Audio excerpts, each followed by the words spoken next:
Pokoknya dari segala hal yang menyangkut pembelajaran paling hitung-hitungan, matematika kayak ngerti gak sih? Pernah gak sih kayak di kelas nih orang-orang yang emang pada dasarnya ambisius gitu.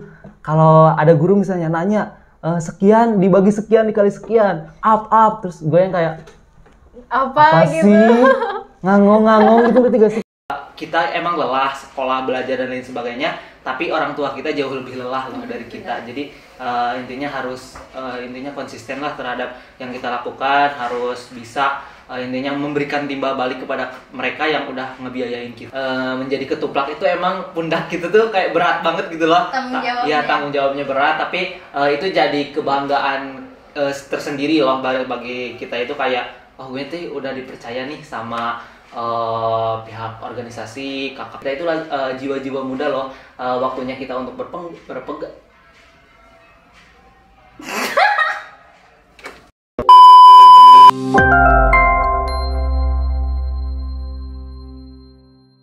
Oke, kembali lagi di channel YouTube Adifa Official. Nah, saya di sini sudah ditemani oleh salah satu anggota Pramuka Gerakan Ambalan Al-Kindi Ashifa. Nah, sebelumnya kan ada pepatah mengatakan tuh, tak kenal maka tak sayang. Nah, boleh Kak diperkenalkan? Oke, sebelumnya perkenalkan, nama saya Rian Andriansa. Saya di sini adalah sebagai anggota Gerakan Pramuka Ambalan Al-Kindi Ashifa dan juga sebagai siswa di SMK Bina Putra Nusantara. Asal saya dari Cijulang, Pangandaran. Jauh ya Kak dari Pangandaran tuh. Lumayan. Nah, kalau boleh tahu alasan kakak masuk sekolah di SMK Bina Putra Nusantara apa sih? Sebenarnya kalau untuk alasan masuk ke SMK BPN itu yang pertama mungkin dikarenakan jauh, karena suka aja gitu. Terkadang kayak suka yang jauh, terusan di Tasik juga. Soalnya kan pas di SMP itu di Tasik, jadi emang udah bener-bener apa sih namanya, terbiasa banget di Tasik. Terusan kalau ke Pangandaran itu kayak aneh gitu, kayak belum terbiasa. Jadi udah memutuskan buat sekolah di Kota Tasik aja. Terus kenapa sih alasannya masuk SMK Bina Putra Nusantara? Kan ada tuh sekolah-sekolah lain di Kota Tasikmalaya. Untuk alasannya sendiri sebenarnya masuk ke SMK BPN itu banyak banget kayak rintangannya gitu loh, ngerti gak sih? Kayak awal-awal itu mau masuknya itu ke SMA, dikarenakan minatnya itu ke SMA. Soalnya kan SMA itu kesannya lebih luas. Kalau dulu mindsetnya itu seperti itu. Nah, tapi dikarenakan dari pihak keluarga, dari orang tua juga mengarahkan buat masuk ke kesehatan, jadi udahlah ambil SMK BPN aja. Dikarenakan juga pas nyoba nih ya daftar ke SMA dikarenakan sebelum masuk BPN ini udah punya planning nih, mau ke SMA anu yang ada di Kota Tasik. Tahulah mungkin yang favorit dan lain sebagainya gitu. Nah, dikarenakan zonasi, jadi ya udahlah, emang udah gak punya kesempatan, jauh juga kan, mungkin loh zonasi di Pangandaran masuk gitu kan. Jadi ya udahlah BPN aja. Ya, jadi setelah dijalani juga di BPN, alhamdulillah sih sejauh ini masih hidup, ngerti gak sih? Aman lah. Kenapa sih pingin masuk SMA gitu? Pengen masuk SMA ya dikarenakan gitu, SMA itu pemikiran saya dulu, SMA itu lingkupnya lebih luas. Jadi kalau misalnya kan masuk IPA mungkin nanti bisa menjurus yang ke emang benar-benar saintek gitu kan, kayak kedokteran dan lain sebagainya. Sedangkan kalau SMK, pemikiran saya sendiri pas masuk SMK kan emang udah dijurusin nih. Sekarang contohnya udah masuk farmasi nih, wayahna kan ya, udah farmasi ya? Iya, masuknya itu udah farmasi aja, mau kemanapun cocoknya itu di farmasi. Soalnya kan yang di dalamnya itu pada dasarnya itu di bidang itu.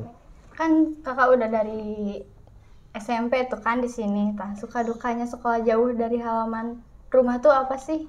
Kalau suka dukanya sendiri banyak banget gak sih? Soalnya kan logikanya gini loh, jauh-jauh gitu sendiri di kota orang lah istilahnya, kayak kesulitannya sih lebih ke kalau sakit, terusan juga kalau ada apa-apa ya tanggung sendiri gitu, ngerti gak sih? Soalnya kan bener-bener sendiri. Jadi walaupun istilahnya kayak masih bisa kontak ke sana, tapi mereka ya jauh. Tetap ya kita yang ngurus diri kita sendiri, terusan harus bisa beradaptasi juga di negeri orang yang memang istilahnya kayak bener-bener asing gitu. Itu sih kesulitannya. Terus kalau misalkan sekarang kan udah ngerasain ya suka dukanya, Ada rasa kangen-kangen gak sih balik lagi ke halaman rumah? Untuk rasa kangen sih kayak hal yang setiap saat gitu, ngerti gak sih, kayak kalau lihat orang lain kadang suka iri gitu kan, dari sekolah pulang otomatis kayak pas pulang tuh udah ada orang tua, terusan udah ada dimasakin dan lain sebagainya, kayak udah tinggal gimana sih, kayak udahlah pergi sekolah pulang, sedangkan kalau yang rantau itu kayak apa-apa sendiri, nyuci sendiri, makan, masak, mikir harus gimana ya. Kayak ya Allah, mempersulit hidup banget gitu gak sih. Tapi ya di luar itu juga kayak banyak banget pengalaman yang bisa didapat. Kayak mungkin kalau istilahnya mandiri banget gitu, apa-apa dikerjain sendiri, karena kan pada dasarnya kita hidup itu gak akan selamanya sama orang tua loh. Kita pasti ada titik di mana kita itu harus berdiri sendiri gitu. Jadi udah terlatih dari sekarang gitu ya.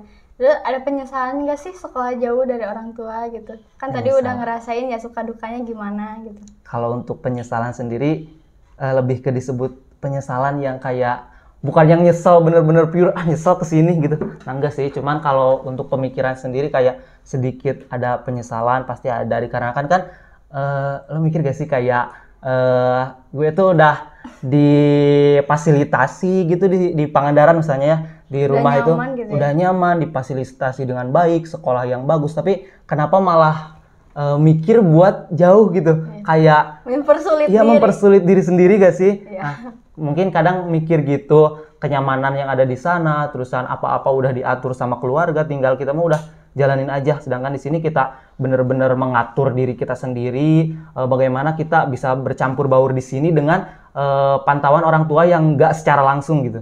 Nah terusan kalau itu pun pemikiran itu kayak angus setelah kalau dipikirin lagi, kalau nggak kesini gak bakalan bisa ketemu sama orang-orang baik yang ditemuin sekarang, ngerti gak sih?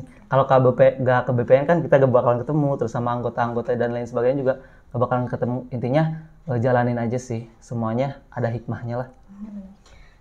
Pengalaman apa sih yang kakak dapatin dari sekolah jauh, dari keluarga jauh, terus mengenal teman-teman yang baik gitu, orang-orang baik? Kalau untuk pengalaman sendiri sih lebih ke ya itulah intinya mandiri, terusan kalau misalnya pulang, ngerti gak sih, kayak dispesialkan gitu, ngerti gak sih, kayak kerasa banget gitu. Jadi kerasa banget sebuah kerinduan yang dipendem gitu, terusan kita tuh pulang kayak nah sih enak lah pokoknya, intinya enak banget. Itu jadi tuh lebih dimanja gitu kan kalau pulang. Hal yang bener-bener ditunggu itu pas pulang, tapi dikarenakan di sini juga cukup sibuk, waktu libur juga kadang kepotong-kepotong acara, jadi emang pulang itu jarang banget sih. Kadang orang tua juga nelpon aja gitu, nyuruh pulang dan lain sebagainya, tapi ya mau gimana lagi, kita kan posisinya lagi ngejar pendidikan juga kan, jadi ya udahlah. Nah, katanya tadi sibuk tuh nggak bisa sampai pulang gitu. Apa sih kesibukan sekarang dari non akademik atau akademik? Kalau untuk kesibukan sekarang sih lebih ke intinya pendidikan, terusan kalau di bidang akademik kan sekarang juga lagi sibuk-sibuknya nih, udah kelas 11 gak sih?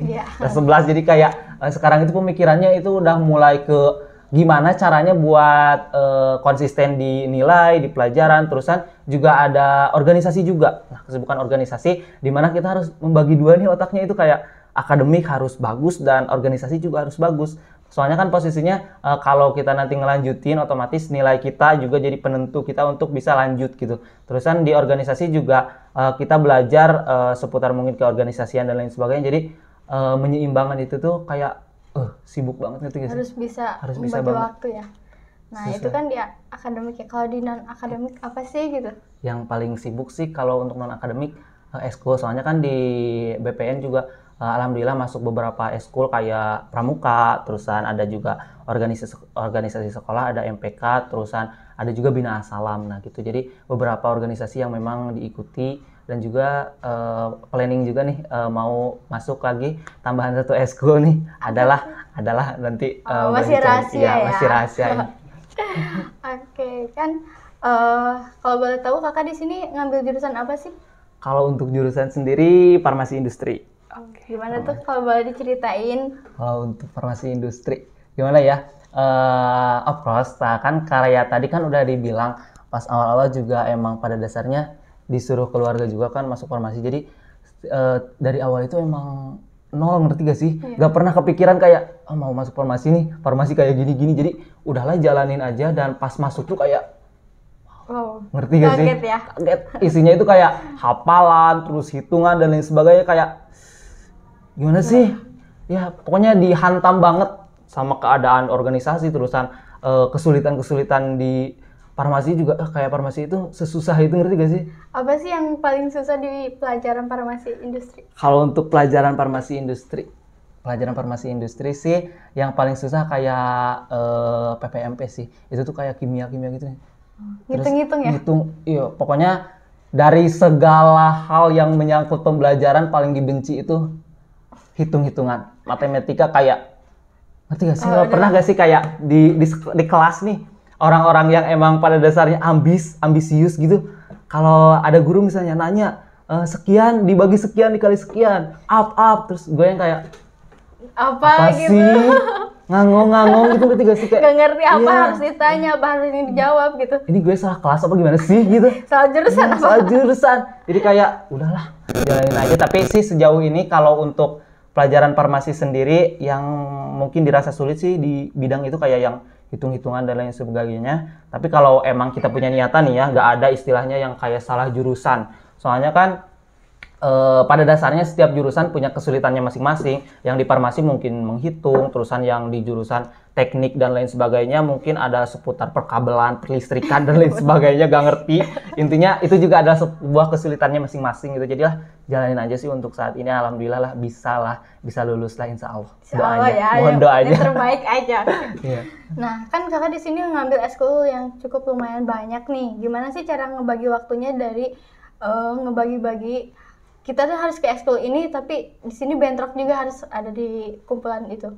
Nah, untuk cara mengatur waktu itu sendiri ya, sebenarnya itu faktor utama sih yang merasa masih sekarang itu masih posisinya lemah banget. Soalnya untuk cara mengaturnya itu sendiri susah. Tapi kalau untuk caranya sendiri biasanya gini. Kalau misalnya kita itu datang itu ke eskul di mana kita benar-benar dibutuhkan di eskul tersebut. Misalkan kalau lagi dibutuhin nih di eskul A, nah baru datang ke sana. Terus kalau misalkan di eskul B-nya kita lebih ke santai gitu, nggak terlalu dibutuhkan. Nah itu dikesampingkan dulu dan utamakan yang lebih utama. Dikarenakan kan kita intinya harus seimbang lah, nggak boleh istilahnya kayak numpang nama gitu di organisasi, sedangkan namanya itu sebagai anu tapi kayak nggak ada apa sih namanya kesannya di organisasinya. Mengikuti beberapa macam organisasi. Apa sih salah satu motivasinya? Motivasi untuk masuk organisasi itu sendiri ya. Untuk motivasinya sendiri sih lebih ke gimana ya?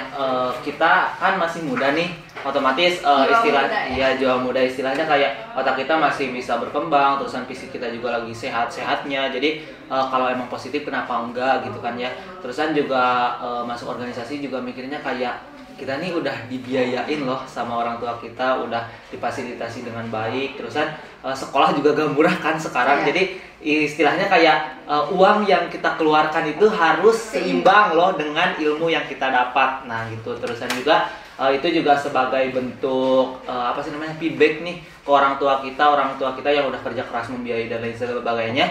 Jadi gue tuh kayak harus membuktikan gitu ya, bahwa gue juga bekerja keras nih meskipun istilahnya kayak lelah gitu kan. Intinya gini deh, kita emang lelah sekolah, belajar dan lain sebagainya, tapi orang tua kita jauh lebih lelah loh dari kita. Jadi intinya harus intinya konsisten lah terhadap yang kita lakukan, harus bisa intinya memberikan timbal balik kepada mereka yang udah ngebiayain kita sejauh ini gitu. Nah, ada nggak sih hal-hal yang membanggakan dari setiap eskul yang kalian ikuti? Kalau untuk hal membanggakan banyak sih, banyak banget, baik itu di organisasi BA dan lain sebagainya, pramuka. Utamanya di pramuka kan, alhamdulillah ya, saya mungkin menjadi ketua pelaksana di acara Bina Sakti Hiking, di mana acara tersebut tuh kayak acara paling besar nih di SMK Bina Putra Nusantara yang lingkupnya itu memang se-Jawa Barat. Jadi menjadi ketuplak itu emang pundak gitu tuh kayak berat banget gitu loh. Tanggung jawabnya berat, tapi itu jadi kebanggaan tersendiri loh bagi kita. Itu kayak gue tuh udah dipercaya nih sama pihak organisasi, kakak kelas, terusan pihak alumni dan lain sebagainya. Jadi konsisten dalam menjalankan itu. Itu sih sejauh ini yang kesannya kayak bangga banget gitu sama diri sendiri bisa sejauh ini. Kalau Bina Sakti Hiking itu apa sih? Apakah itu bidang perlombaan kah atau apa?